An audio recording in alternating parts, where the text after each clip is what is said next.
তো সেহেতু বলবো রেগুলার রেওয়াজ করো। পারলে ভোরবেলা রেওয়াজটা করবে। তাহলে গলাটা ভালো থাকবে।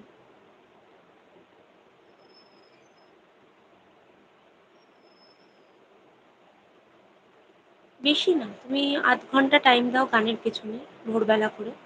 এই ৫টা ৫:৩০টার দিকে রেওয়াজ করলে গলাটা একদম ঠিক থাকে।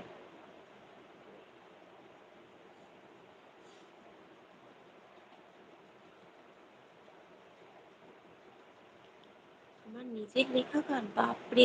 বিশাল ব্যাপার। তুমি জি বাংলায় অডিশন দাও। খুব তাড়াতাড়ি উপরে উঠে যাবে তুমি।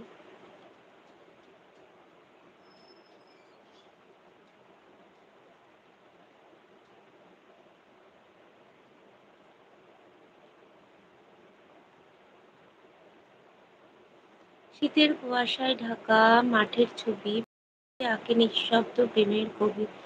এই সাদা চাদরে আবৃত মন চায় হারিয়ে যেতে প্রকৃতির ধ্বনিময় মন। হরে কৃষ্ণ, জয় জয় শ্রী রাধে শ্যাম।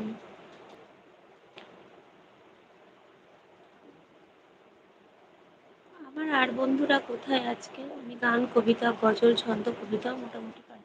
বাপরে, তোমার তো বিশাল গুণ গো ভাই। খুব ভালো, খুব ভালো। এগিয়ে যাও। আমার সাপোর্ট থাকবে অলওয়েজ।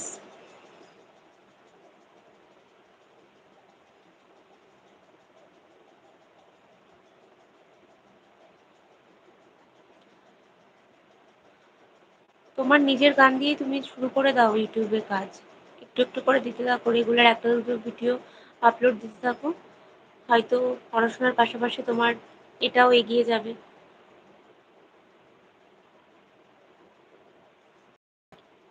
রাতুল ভাইয়ের কি খাওয়া দাওয়া কমপ্লিট?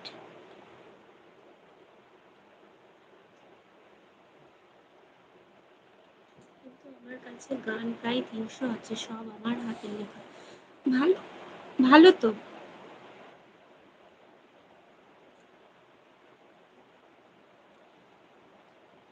একটা গানের লাইনই এখানে একটুখানি লিখে লেখো না। অবশ্য সুর না হলে গান ভালো লাগবে না।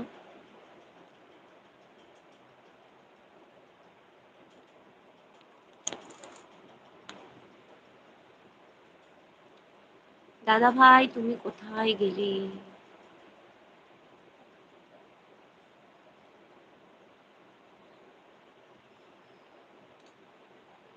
সব স্যাড গান কেন গো? তোমার মনে এত দুঃখ কেন? স্যাড গান না, আনন্দের গান করো। এত ছোট বয়সে স্যাড গান? জীবনটা পড়েই আছে। এখন যদি স্যাড স্যাড করো তাহলে জীবনটা কি করে হ্যাপি হ্যাপি করবে? অলওয়েজ হ্যাপি, যাই হয়ে যাক অলওয়েজ হ্যাপি। কি দাদা ভাই, ঠিক বলছি তো আমি?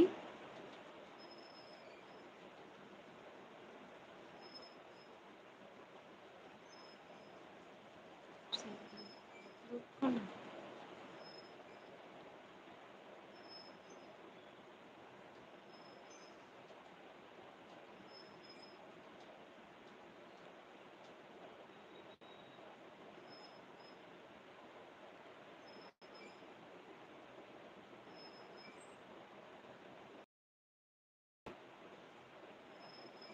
সবার জীবন তো এক হয় না।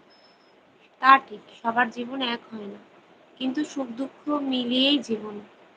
প্রত্যেক মানুষই তো আলাদা, অবশ্যই আলাদা। কিন্তু প্রত্যেকটা মানুষের জীবনে সুখ আছে, প্রত্যেকটা মানুষের জীবনেও কিন্তু দুঃখ আছে। এটা কিন্তু মনে রাখবে। সবার জীবন যদি এক হতো তাহলে তো সবাই একই কাজ, এক কাজই করত। তা ঠিক, এক কাজ করে না ঠিক, কাজের জায়গাও আলাদা আলাদা। এটা আমার ট্রেন হতে গিয়ে এসেছে। মানে বুঝলাম না।